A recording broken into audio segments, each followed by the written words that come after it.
ce nouveau numéro de votre magazine Analyse juridique, de votre chaîne Droit Plus TV, qui est une branche de votre association Sambit Législatif Droit Plus, qui est coordonnée par Maître Victor Ebenamolongi. Et dans ce nouveau numéro, nous abordons un sujet technique, mais aussi pratique. Et nous avons un invité de marque que nous allons devoir vous présenter, Maître Jean-Didier Bakala Dibansila. Bonjour. Bonjour. Notre invité est avocat au barreau du Congo central, mais également au barreau de Kinshasa Matete. Il est formateur en droit au WADA, plus précisément en matière de recouvrement et droit et voie d'exécution.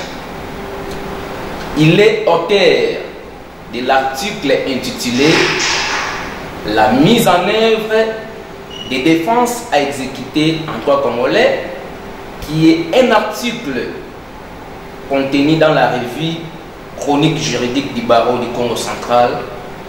Sans plus tarder, nous entrons dans les vifs du sujet. Maître Jean-Didier Bakala Dibansila, défense à exécuter, qu'en est-il? Merci de l'opportunité que vous me donnez d'échanger avec toute personne qui peut être intéressée à ces sujets sur les défenses à exécuter. C'est une question très importante et qui soulève beaucoup de controverses dans la pratique, d'autant plus qu'il touche à une phase importante du procès, l'exécution des jugements. Parce que les défenses à exécuter ont une incidence sur l'exécution d'un jugement, ou de certains jugements, pas tous. On va voir quels sont les jugements concernés, quels sont ceux qui ne sont pas concernés. Alors, en guise de petite notion, on peut dire que les défenses à exécuter ne sont rien d'autre qu'une procédure qui permet à une personne condamnée par un jugement qui contient une clause d'exécution provisoire de pouvoir saisir le juge d'appel et de lui demander d'ordonner la suspension de l'exécution de ces jugements-là lorsqu'il estime que c'est en violation de la loi que le juge a rendu ces jugements. Donc ça n'a rien d'autre que la possibilité donnée à une partie de pouvoir obtenir la suspension de l'exécution d'un jugement exécutoire par provision rendu en violation de la loi. Alors, Yéga, à ce que vous venez de dire, nous savons que cette question soulève beaucoup de controverses sur les plans doctrinal et pratique.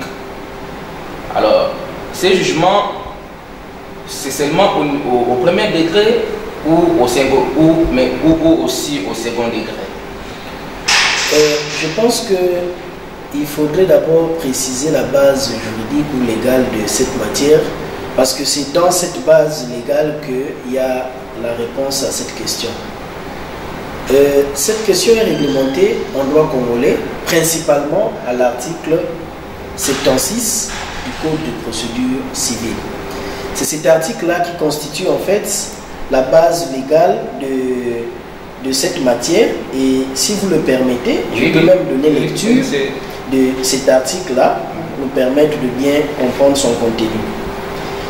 Cet article dit exactement ceci. Si l'exécution provisoire a été ordonnée par le jugement dont appel, alors qu'elle ne devrait pas l'être, l'appelant peut, à l'audience, obtenir les défenses à exécution sur assignation à bref délai. Alors, nous comprenons que les défenses à exécuter ne peuvent être accordées que par le juge d'appel. Par le juge d'appel, ce n'est pas possible d'obtenir ça au premier degré. De la lecture que nous venons de faire de l'article 76. Il n'y a que le juge d'appel qui peut accorder les défenses à exécuter, suivant une procédure bien spécifique qui résulte même de cet article que nous venons de lire. Ok, merci beaucoup. Je pense que nous devons avancer. Alors, la loi parle des défenses à exécuter. Est-ce qu'il y a des sortes de défenses à exécuter ou il n'y en a qu'une seule? Bon, je pense que c'est une question de terminologie. On peut parler de défense à exécuter ou défense à exécution ou encore défense d'exécuter. C'est la même chose. En fait, l'idée c'est d'empêcher une personne à exécuter. On défend un interdit à une personne à exécuter. Donc c'est juste des terminologies mais qui n'ont pas une différence, ce sont des synonymes. Donc défense à exécuter, défense à exécution, défense d'exécuter, ça renvoie à la même notion. Mais la question que moi j'ai abordée, c'est ma contribution à un débat qui a eu lieu à l'occasion d'une audience que j'ai couverte. Et au sortir de cette audience-là, ça m'a inspiré de pouvoir militer cet article, puisque je contestais en fait ces défenses à exécuter, parce que j'estimais que la nature du jugement en face duquel on s'est trouvé ne permettait pas qu'on puisse demander, que la partie demanderesse formule cette demande-là de défense à exécuter. Alors là, si vous me permettez, oui, je peux donner les conditions de défense à exécuter telles qu'elles résultent de l'article 76 que nous venons de lire. Et c'est même ce contenu-là que j'ai développé dans l'article que vous avez énoncé au début de cette émission. Alors, je pense qu'en termes de conditions, il y a deux catégories de conditions pour mettre en œuvre des défenses à exécuter. Vous m'avez entendu dire, ou lorsque vous présentiez l'article, vous disiez que j'ai parlé de défense à exécuter, la mise en œuvre de défense à exécuter en droit congolais. oui.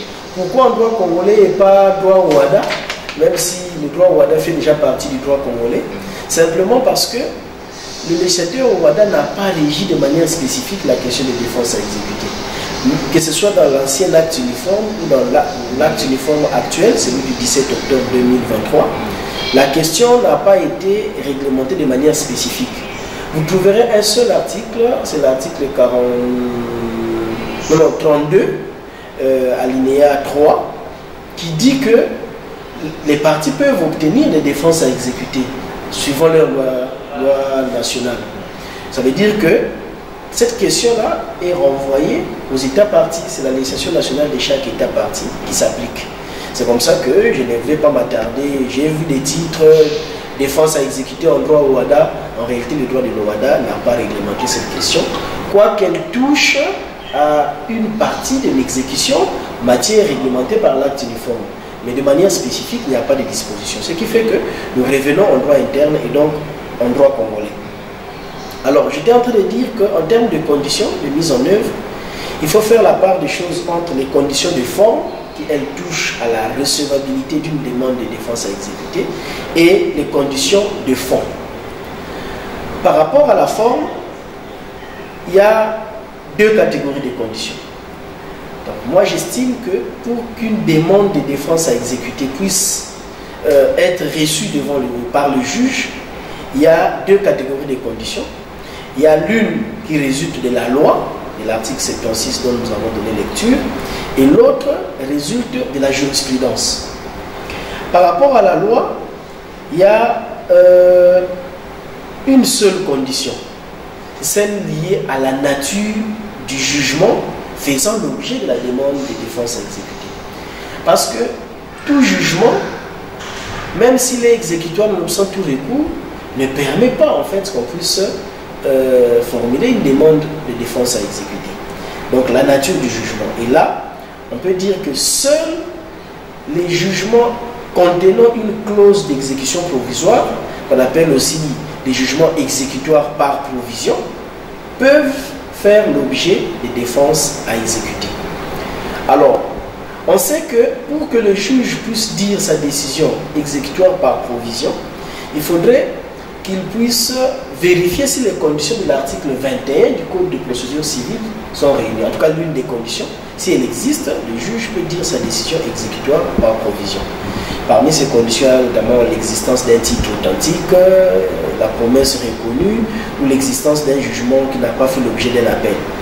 Si l'une de ces trois conditions existe, le juge peut accorder l'exécution provisoire. Mais s'il n'y a aucune de ces conditions-là, le juge ne peut pas. Et s'il a accordé, alors que cet article 21 n'a pas été respecté, c'est en ce moment-là qu'on peut aller demander les défenses à exécuter. C'est comme ça que j'ai toujours dit, lorsqu'on parle de défenses à exécuter en droit congolais, il faut toujours analyser l'article 76 et 21. En tout cas, ce sont les deux articles qui constituent en fait, qui peuvent permettre d'examiner une demande de défense à exécuter. Si vous êtes en face d'une décision qui n'a pas fait application de l'article 21 du Code de procédure civile, et donc qui n'a pas où le juge a accordé l'exécution provisoire en violation de cet article-là, vous pouvez demander la défense à exécuter. Cela revient à dire qu'il y a certaines décisions qui ne peuvent pas faire l'objet d'une défense à exécuter ou d'une demande de défense à exécuter. Il y a des conditions, il y a des décisions qui sont exclues. Parmi ces décisions, il y a par exemple celles qui sont rendues par la Cour commune de justice et d'arbitrage. C'est la plus haute juridiction dans l'espace Rwanda, qui a pour mission notamment de statuer sur les demandes en cassation formulées contre les décisions rendues en dernier ressort par les États parties. Une décision rendue par la Cour commune de justice et d'arbitrage ne peut pas connaître une suspension dans son exécution ordonnée par le juge de l'État parti, Il n'y a que la Cour commune de justice et d'arbitrage elle-même qui peut ordonner la suspension d'une décision de la CCJ, la Cour commune de justice et d'arbitrage.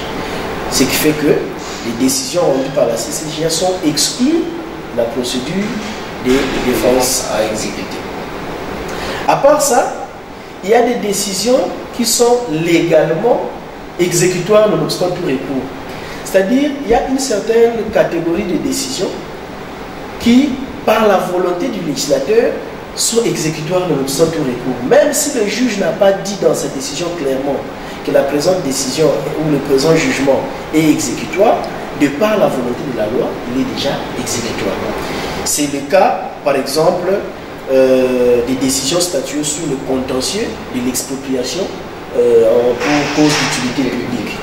Lorsqu'une personne estime, par exemple, que c'est à tort qu'elle a été expropriée et qu'elle conteste cette expropriation en justice, le contentieux qui en résulte fait l'objet naturellement d'une décision. Cette décision-là, de par la volonté de la loi, est exécutoire nonobstant tout recours. Alors, une telle décision ne peut pas faire l'objet d'une défense à exécuter parce que le juge n'aura pas fait application de l'article 21 du Code de procédure civile. Donc, une telle décision est, de par la volonté de la loi, exécutoire nonobstant tout recours. Il y a aussi des décisions qui résultent au cours d'une instance de divorce. Il y a des mesures provisoires qui peuvent être prises, la garde des enfants, la séparation des résidences. Ces décisions-là sont aussi exécutoires nonobstant tout recours de par la volonté de la loi. Il y a des dispositions dans le Code de la famille qui le disent. Une telle décision n'est pas susceptible de défense à exécuter parce que le juge n'aura pas, pour prononcer cette décision, appliqué l'article 21 du Code de procédure civile. Vous avez encore les décisions en matière de bail à usage non professionnel, la décision de libération des lieux. Si vous lisez la loi de 2015 sur les baux à loyer non professionnels, il est clairement dit que ces décisions sont exécutoires nonobstant tout recours. À part ça, il y a les décisions exécutoires sur minute. Les décisions exécutoires sur minute, ce sont des décisions qui résultent d'une extrême urgence et qui permettent à une partie, celle qui a gagné le procès, de pouvoir exécuter la décision sans avoir besoin qu'on y appose la formule exécutoire. Ce sont des décisions exécutoires sur minute. Ça constitue des titres exécutoires en elles-mêmes. C'est selon la volonté du législateur exprimée à l'article 33 de l'acte uniforme sur le recouvrement et les voies d'exécution. Alors, c'est là qu'il faut faire la différence entre l'exécution provisoire prévue à l'article 21 du Code de procédure civile et l'exécution sur minute. L'exécution sur minute permet à la partie qui a gagné une décision contenant une telle clause d'exécuter la décision même si la partie adverse a fait un recours ou un appel contre cette décision. C'est la même chose aussi pour l'exécution provisoire. Nonobstant tout recours, on peut exécuter. Mais la différence c'est que la décision contenant une clause d'exécution provisoire ne devient un titre exécutoire que lorsqu'on y a apposé la formule exécutoire. Alors que l'exécution sur minute n'a pas besoin d'une formule exécutoire, on peut exécuter. Alors une telle décision exécutoire sur minute ne fait pas l'objet ne peut pas faire l'objet d'une procédure de défense à exécuter. Pourquoi? Parce que le juge n'a pas à se référer à l'article 21 du Code de procédure civile pour dire sa décision exécutoire sur minute. La loi a prévu les conditions pour l'exécution provisoire, mais n'a pas prévu les conditions pour l'exécution sur minute. Donc ça relève de la libre appréciation du juge, question qui ne l'abuse pas. Donc voilà un peu ce qu'on peut dire. Mais il y a aussi les décisions qui résultent du contentieux de l'exécution forcée. Par exemple, vous êtes créancier, vous avez fait pratiquer une saisie sur les avoirs de votre débiteur. Votre débiteur vient et conteste cette saisie. Le juge statue et vous répond. Suivant l'article 49, alinéa 3 de l'acte uniforme portant organisation des procédures simplifiées des recouvrements et des voies d'exécution, une telle décision est exécutoire nonobstant tout recours. Sauf si le juge, pour des raisons qu'il doit indiquer dans sa motivation, estime de conférer un caractère non exécutoire à cette décision. Mais sinon, d'une manière générale, c'est exécutoire nonobstant tout recours. Une telle décision ne peut pas faire l'objet d'une exécution provisoire. Donc, la première condition légale liée à la recevabilité, vous avez pu comprendre qu'il y a certaines décisions qui sont exclues de la procédure de défense à exécuter. Seule une décision ayant une clause d'exécution provisoire en violation de l'article 21 du Code de procédure civile peut faire l'objet d'une défense à exécuter. Ça, c'est la condition de recevabilité sur le plan légal. Mais en matière, disons, la jurisprudence a aussi imposé une autre condition. Et c'est la Cour commune de justice et d'arbitrage. Il y a une autre condition de recevabilité, c'est l'absence d'un commencement d'exécution. Donc, si l'exécution provisoire que vous contestez par la procédure de défense à exécuter a déjà connu un début d'exécution, même partiel, on ne peut plus, le juge ne peut plus recevoir les défenses à exécuter. Ça veut dire que lorsque vous avez une telle décision et qui vous condamne, vous devez vite contester, faire une procédure de défense à exécuter. Parce que si vous ne le faites pas et que la partie bénéficiaire de la décision entame déjà l'exécution, les défenses à exécuter deviennent irrecevables. Donc voilà un peu la condition de recevabilité, aussi bien au niveau de la loi et au niveau de la jurisprudence. Par rapport à la loi, nous ne sommes référés que à l'article 76 du Code de procédure civile. Comme je l'ai dit, c'est cet article-là qui constitue la base légale de cette matière. Et on ne peut pas se référer à une autre disposition en mettant de côté cet article. Et si vous regardez, on commence par dire, comme je l'ai dit, si l'exécution provisoire a été ordonnée par le jugement de rappel, si l'exécution provisoire, on n'a pas parlé de l'exécution sur minute, on n'a pas parlé de décision exécutoire nonobstant tout recours. On a visé l'exécution provisoire. Ce qui fait que s'il n'y a pas d'exécution provisoire, on ne peut pas parler de défense à exécuter. Et d'ailleurs, même pour ça, ça me permet de conclure par rapport aux conditions de mise en œuvre, par rapport au fond. Le juge ne peut faire droit par rapport au fond à une demande de défense à exécuter que lorsque le demandeur avance comme moyen la violation par le juge de l'article 21 du Code de procédure civile. On ne peut pas formuler une demande de défense à exécuter en mettant de côté l'article 21. Si le juge l'a mal appliqué, on peut demander les défenses à exécuter. Donc voilà un peu de manière ramassée les conditions de mise en œuvre des défenses à exécuter, tant sur le plan légal que sur le plan de la jurisprudence, et aussi bien sur le plan de la recevabilité, donc de la forme, que du fond. Voilà un peu ce que je pouvais dire sur les conditions de mise en œuvre des défenseurs à exécuter. Alors, telle est également l'économie de votre article dont je venais de citer, où il y a encore, vous avez encore ajouté quelque chose sur les plans pratiques.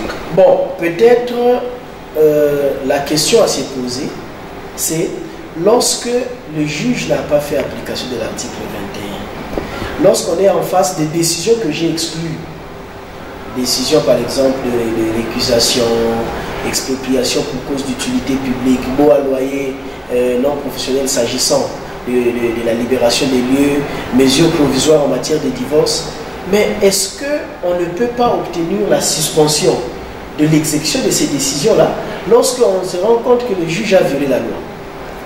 La réponse est que on peut obtenir la suspension, mais cette suspension ne s'obtiendra pas par la mise en œuvre d'une procédure de défense à exécuter, mais plutôt d'une autre procédure qu'on peut appeler le sursis à l'exécution. Les conséquences sont les mêmes. Les conséquences sont les mêmes, ça veut dire que le juge va ordonner la suspension de l'exécution. Mais ce qui différencie, c'est la procédure de mise en œuvre de ces deux procédures. Dans les défenses à exécuter, la procédure veut que le premier acte à poser, c'est de saisir le juge d'appel. Donc, vous n'avez pas été satisfait par la décision contenant la clause d'exécution provisoire que vous estimez avoir été accordée à tort. La première démarche, c'est saisir le juge d'appel. On ne peut pas obtenir les défenses à exécuter en dehors du juge d'appel. Alors que le sursis à l'exécution est de la compétence du juge du premier degré, du juge du contentieux de l'exécution. Lorsque, par exemple, vous estimez que c'est à tort, par exemple, qu'une main levée de la saisie a été accordée, parce que vous avez estimé que la contestation n'était pas fondée, et que le juge ne vous a pas suivi, et a, par exemple, dit sa décision exécutoire, vous pouvez toujours saisir le juge du contentieux en lui demandant de prononcer la suspension de l'exécution. Mais là, ça ne sera pas sur base d'une procédure de défense à exécuter, mais sur base d'une demande de sursis à l'exécution. Pour le sursis à l'exécution, il n'y a pas de conditions comme préalable, comme je l'ai dit, pourvu que la décision vous fasse grief et que vous puissiez estimer que d'une manière ou d'une autre, vous pouvez obtenir la suspension devant le juge. Là, ça ne sera pas le juge d'appel, c'est le juge du premier degré qui va être saisi, le juge du contentieux. Alors que les défenses à exécuter ne peuvent être obtenues que devant le juge d'appel. Mais puisqu'on parle de la pratique, est-ce qu'il y a un autre aspect pratique qui peut-être pose problème? Je dirais oui. C'est la question de savoir, est-ce que le simple fait de saisir le juge d'appel et de lui demander de suspendre l'exécution provisoire suffit pour que celui qui exécute puisse suspendre, ou il faut attendre la décision du juge d'appel? En d'autres termes, est-ce que la saisine du juge d'appel suspend l'exécution, ou c'est la décision résultant de ce juge d'appel-là qui suspend l'exécution? C'est vrai que la loi ne donne pas une réponse claire à ces sujets, mais logiquement, c'est la décision du juge qui devrait suspendre l'exécution et non sa simple saisine. Donc c'est le juge qui doit examiner la recevabilité, le fondement de votre action, et s'il trouve que vous avez raison, il peut ordonner la suspension de l'exécution. Tant que le juge n'a pas ordonné la suspension, en principe, celui qui exécute, qui bénéficie de la décision, peut continuer à exécuter.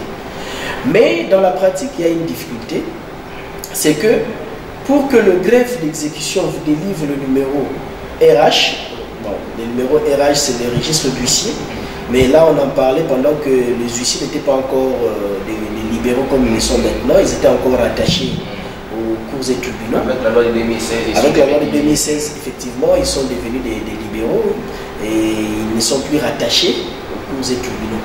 Mais nos greffes ont gardé l'appellation RH, registre d'huissier, je pense qu'ils devraient même changer l'appellation. Alors, avant que le dossier aille auprès d'un huissier de justice pour exécution, il faut d'abord obtenir le numéro RH au greffe. Et c'est en ce moment, quand vous avez obtenu, que vous pouvez saisir l'huissier.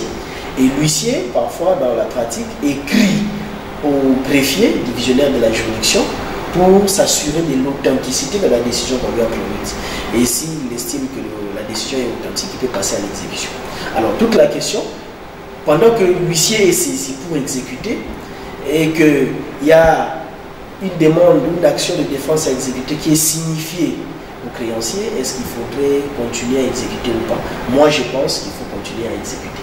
Seulement dans la pratique, comme je l'ai dit, pour que le greffe vous délivre le numéro RH, il vous demande de produire un certificat de non-dépôt de défense à exécuter. Si vous produisez cette attestation, ce certificat-là, qui constate les non-dépôts dans les 48 heures d'une requête en défense à exécuter, là, vous pouvez maintenant continuer à exécuter.